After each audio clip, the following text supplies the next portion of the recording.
Partai Buruh dan sejumlah serikat buruh hari ini Senin 27 Juni mendaftarkan permohonan gugatan judicial review Undang-Undang Nomor 13 Tahun 2022 tentang pembentukan peraturan perundang-undangan atau P3 di Gedung Mahkamah Konstitusi Jakarta Pusat. Sebagai tindak lanjut dari penolakan tersebut, Presiden Partai Buruh Said Iqbal menyatakan pihaknya akan melayangkan gugatan uji coba formil dan material atau judicial review ke Mahkamah Konstitusi. Untuk informasi selengkapnya akan disampaikan langsung oleh wartawan Tribun News, Danang Triatmojo yang kini sudah terhubung bersama kami. Silakan Danang. Baik, terima kasih Mei. Benar, hari ini Partai Buruh mendaftarkan permohonan gugatan judicial review atau JR Undang-Undang Nomor 13 Tahun 2022 atau P3 ke Mahkamah Konstitusi.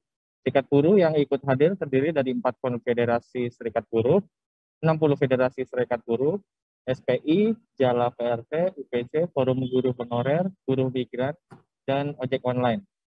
Kurang lebih sebanyak 150 orang buruh turut mengantarkan pendaftaran judicial review ini ke Mahkamah Konstitusi. Namun mereka hanya mengantar saja perwakilan pemohon yang dipimpin oleh Wakil Presiden Partai Buruh Agus Supriyadi dan Koordinator Kuasa Hukum Partai Buruh Muhammad Imam Nasef. Partai Buruh mendaftarkan gugatan dengan menyertakan sekitar 20 berkas untuk mendukung permohonan mereka. Usai pendaftaran gugatan tadi, Agus Supriyadi menyampaikan mereka mengajukan permohonan uji formil dan uji material Undang-Undang Nomor 13 Tahun 2022. Menurutnya, ada kerugian yang ditimbulkan dari pengesahan Undang-Undang P3 tersebut bagi Partai Buruh dan para buruh di Indonesia. Kerugian yang dimaksud adalah keterkaitannya dengan Undang-Undang Cipta Kerja atau Omnibus Law. Kerugian tersebut terdapat dalam pasal 64, di mana disebutkan bahwa peraturan perundang-undangan bisa dibuat secara omnibus.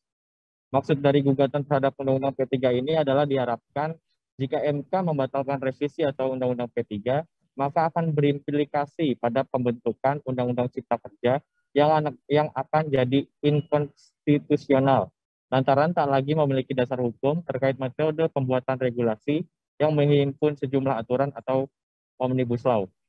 Dalam petitumnya tadi, Partai Buruh berharap MK membatalkan Undang-Undang Nomor 13 Tahun 2022 tentang peraturan pembentukan perundang-undangan dan Undang-Undang Nomor 11 Tahun 2020 tentang Cipta Kerja.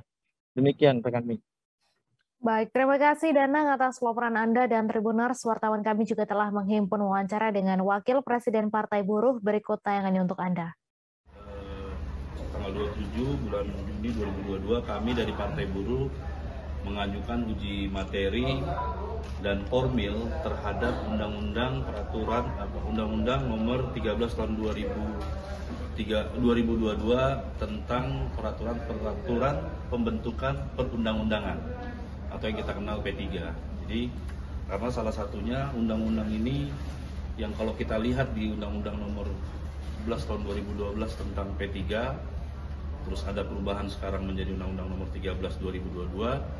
Ini kita melihat ada kerugian buat kami khususnya Partai Buruh beserta buruh di Indonesia karena menyangkut ada keterkaitannya dengan Undang-Undang Cipta Kerja atau Omnibus Law.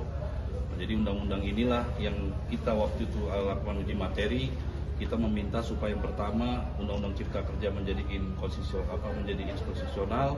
Yang kedua kita juga meminta bahwa Undang-Undang Cipta Kerja untuk khususnya klaster tenaga kerjaan dia terpisah, jangan disatukan dengan undang-undang yang lain atau kita kenal Omnibus Law.